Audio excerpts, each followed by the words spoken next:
This is Paula J from CQURE Academy, and welcome to CQURE Hacks weekly episode. A very interesting subject for today, but before we tell you the subject, let me introduce Mike Jankowski-Lurek, our CQURE specialist on security, databases, identity, and many other subjects. So what we're going to be talking about today, Mike? Okay. Today's topic is grab files on the fly, how to protect unencrypted network protocols. I'll be showing how to sniff SMB or iSCSI, and I will show you that the files and the data are unencrypted when they are on the network. So how to protect those with IPsec and how to enable SMB protection. That sounds really nice. Okay, so let's dive in.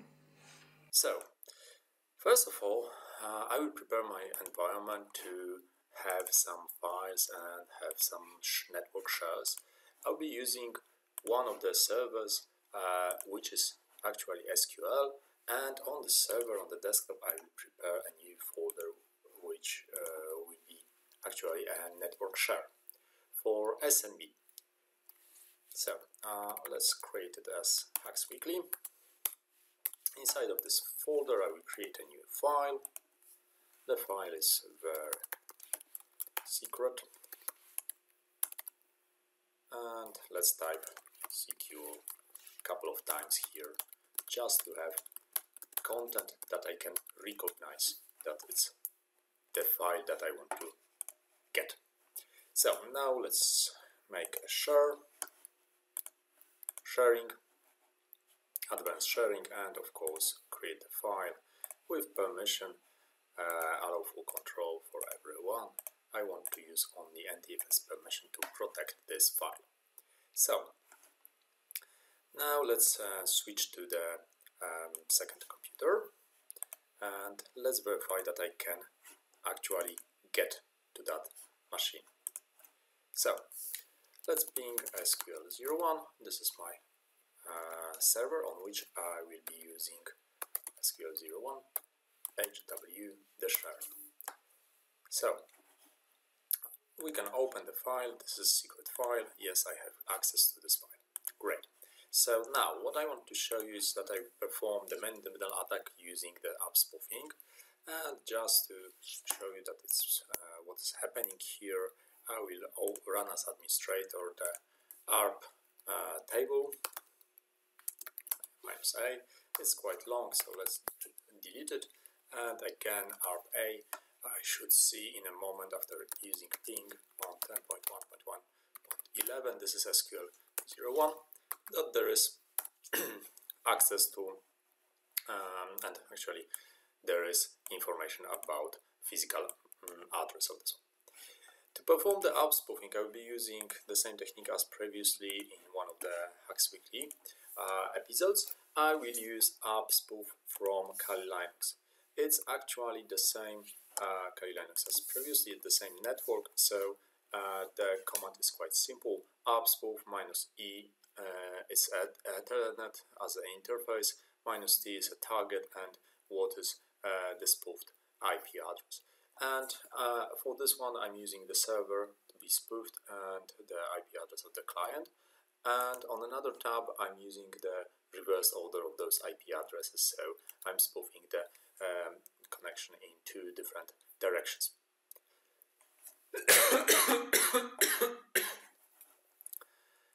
Okay, so now I have a Wireshark. So this Wireshark is already configured to bypass the ARP commands and packets, and of course to select only the packets that have the IP address either as a source or as a destination of the SQL01.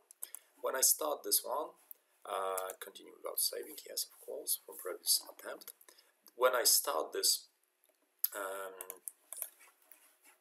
sniffing, I will notice that there is some traffic already detected.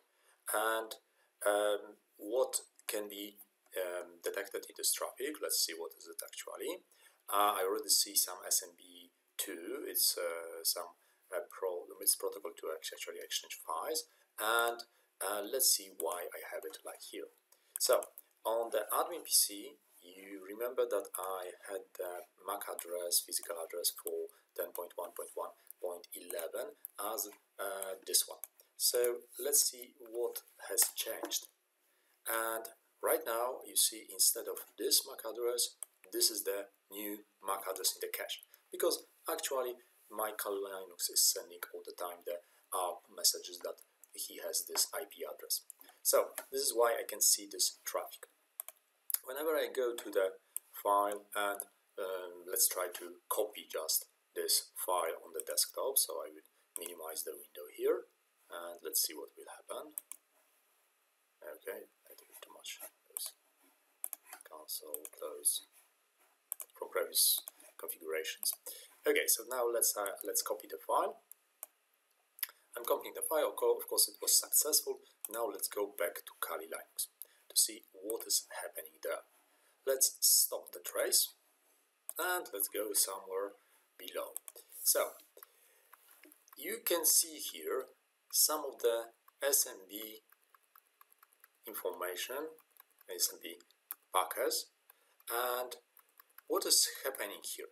Actually, these are all the messages that were sending to the second server. So for example, I see the request to create the response to create the very secret file, and what I'm looking right now for is read request and read response.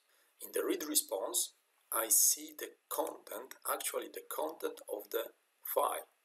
If I click on this one, this is the data. You can see below that it's actually selected here that I can view the content of this file that I was copying there actually. If I want, I can actually get the data from the packet. Let me just click on this one and export packet bytes and just save it, let's say on the desktop, and name it test.txt. Let's see what is the content of this file. Oh, cancel, I don't want to close the session. And let's see what will be in this file.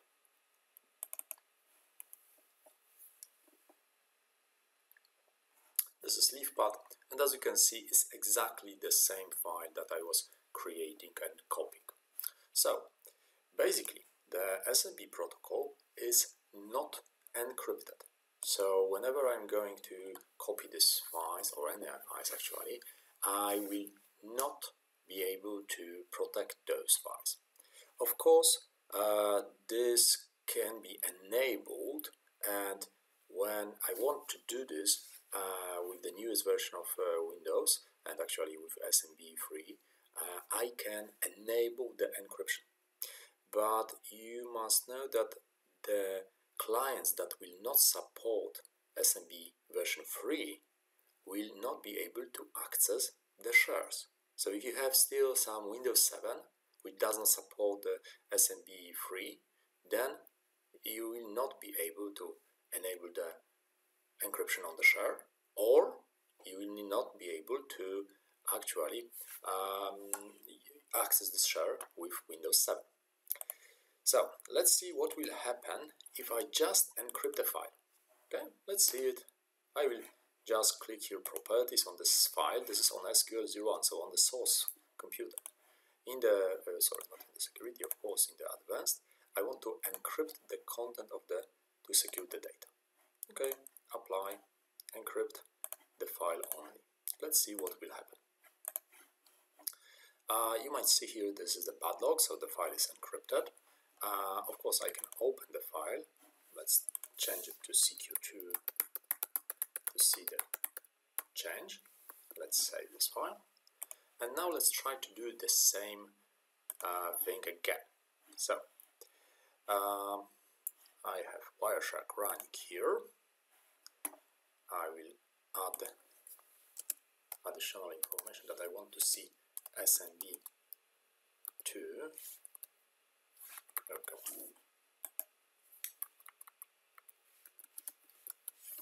Okay, and let's start continue without saving. So this time I will be limiting the results in the Wireshark only to SMB2. So again, I'm going to copy the file.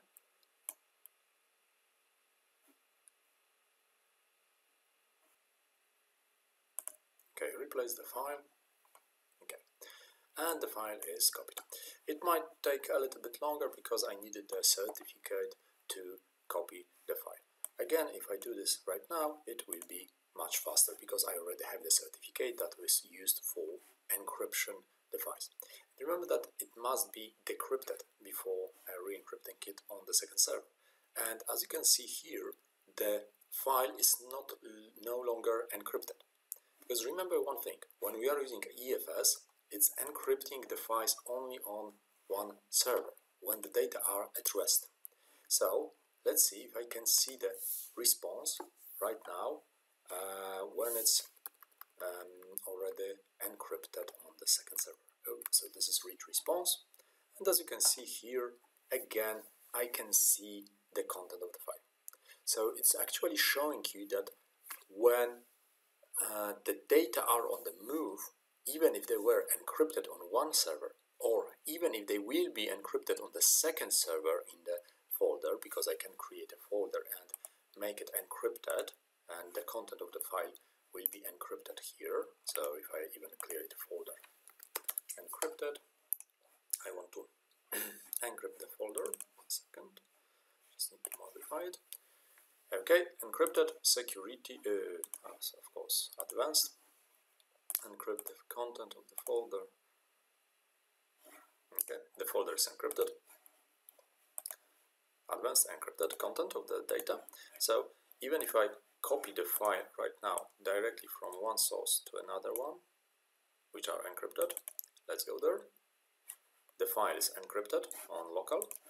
While I was copying the file, it was also encrypted at the same time. So basically you will see the new information here about the response, read request, write response. Here searching for the response from the bottom. Yeah, here it is, the new response. And again, the file is visible. So even if the source and destination folder are using EFS, on the move on the network, the data are visible. And as you can see, I'm doing this from second machine. So it's not on the machine from which I'm copying it and to which I'm copying the file. So basically it's visible on the network. Okay, so what we can do next. Now I will encrypt the SMB, but to do that, I will actually enable the encryption on one of the shares. Because we have possibilities to actually set the configuration per server, so all the network shares will be encrypted, and this can be done through SMB server configuration.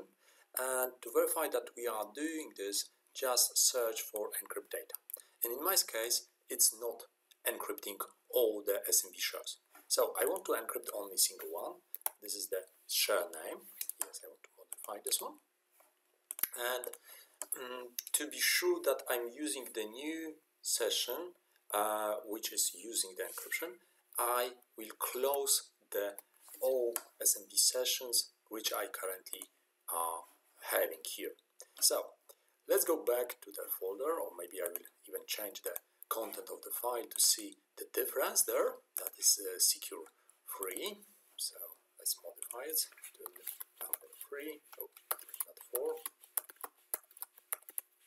Okay, it's enough. And let's switch to the Kali Linux. Let's start it. Okay, continue without saving. So started, and let's go again to the same share. This is SQL01, and I'm copying again the same file to replace it. So after I copied it, let's hit stop, and Now let's see what we have here. Already I can see that there is information about encrypted SMB3. So I have different messages here, and as you can see, it's much more of those messages to get to the file. So actually I do not see information about the share, about the files. I do not see the name of the file here, and I can go further down until the end to actually try and see the responses. So I do not see any response that can be visible. It was read data, not it was write responses here, still searching for those, and there is absolutely no possibility to see the content of actual file that was sent. So I was reading the request, and that's all. I cannot see actually the content of the file, anything there. This is encrypted content, so it's blocking the possibility to see the content of the file. Okay, but how about this one? We cannot actually use SMB3 and the encryption on this share. So let me first disable this, so I will false. Okay, yes, I want to disable this one. Let's close all the sessions, so again the sessions without encryption will appear. Let's verify it again on the Wireshark, that this time I will see the content of the file. Continue without saving, and on the admin PC let's copy the file again, replace. Let's see if this is again encrypted, but I see the name of the file, so probably soon I will see the content of the file as well. Session request encrypted, still encrypted. I see the session that was previous. Let's try to see the content of the file. Okay, and yeah, this is the content of the file. This time I see it perfectly. So I'm at the first attempt, so I stop it, and this time I want to enable the IPsec between those two computers. So I will be actually enabling already predefined rules which I have. In the advanced firewall rules I have connection security rules, and I will enable this rule. This rule is point-to-point connection between my server and my client, and it's using authentication method for Kerberos version 5 when the endpoint 1 is using the 445 as a port number. So basically I'm enabling this IPsec only for the connection for SMB. I need to enable this similar rule on second server, so on SQL1. And what I'm doing here, I'm requiring actually that always there is an authentication using Kerberos version 5 on those settings. So in advanced settings, I also prepared the same rule, the same endpoints, the same rule. Remember when you will be defining it, that this is the rule for port 445 on the file server, not on the client computer. Okay. So this is the first rule. Let's try to do it. There is a security association. Let's see in the quick mode.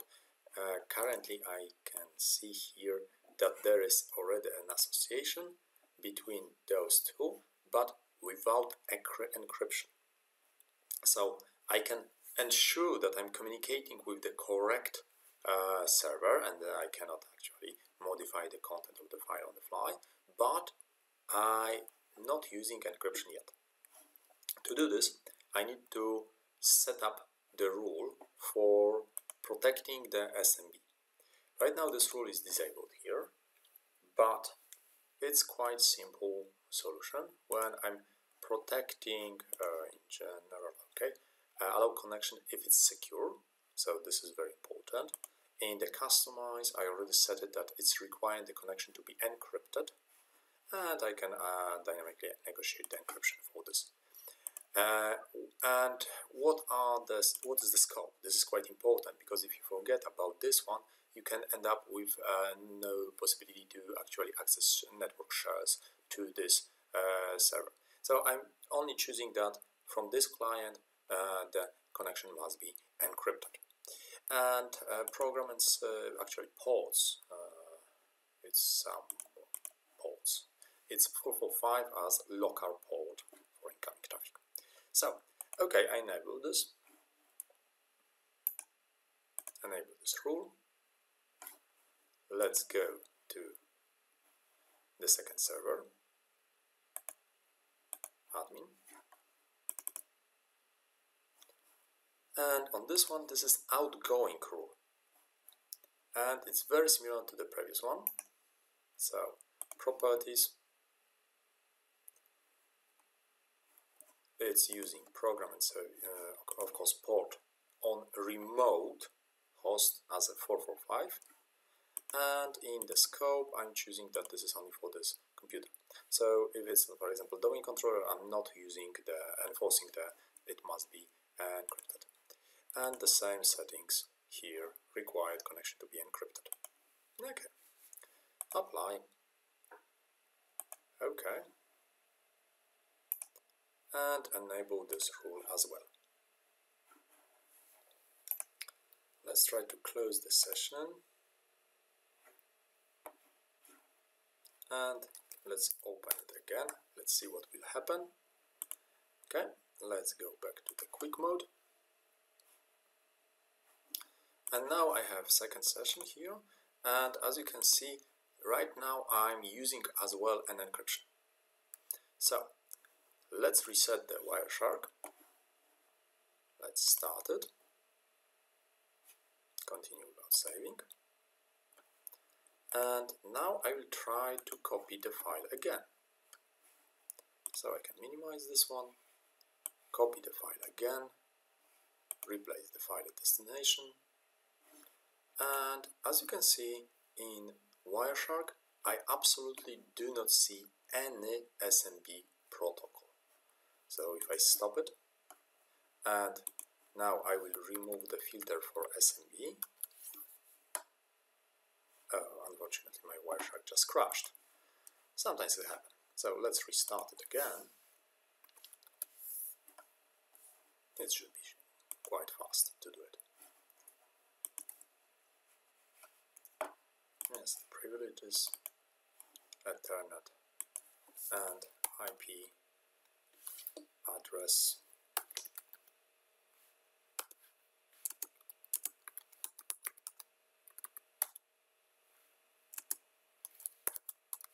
And not ARP. Okay, so let's restart it again. Continue without saving. And again, I will try to copy the file.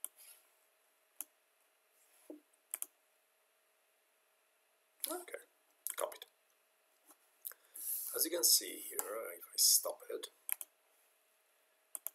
there is absolutely no information about SMB at all, but I see a lot of ESP, encapsulating security payload, which is actually showing that I'm using here IPsec between those two computers for sending the files, and SMB, of course.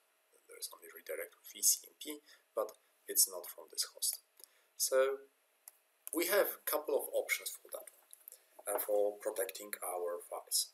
The same is with other protocols which do not have encryption by default, for example iSCSI. Or if we are talking about SQL Server, you may be seen already one of the videos in which I or Paula are showing the vulnerabilities on such protocols.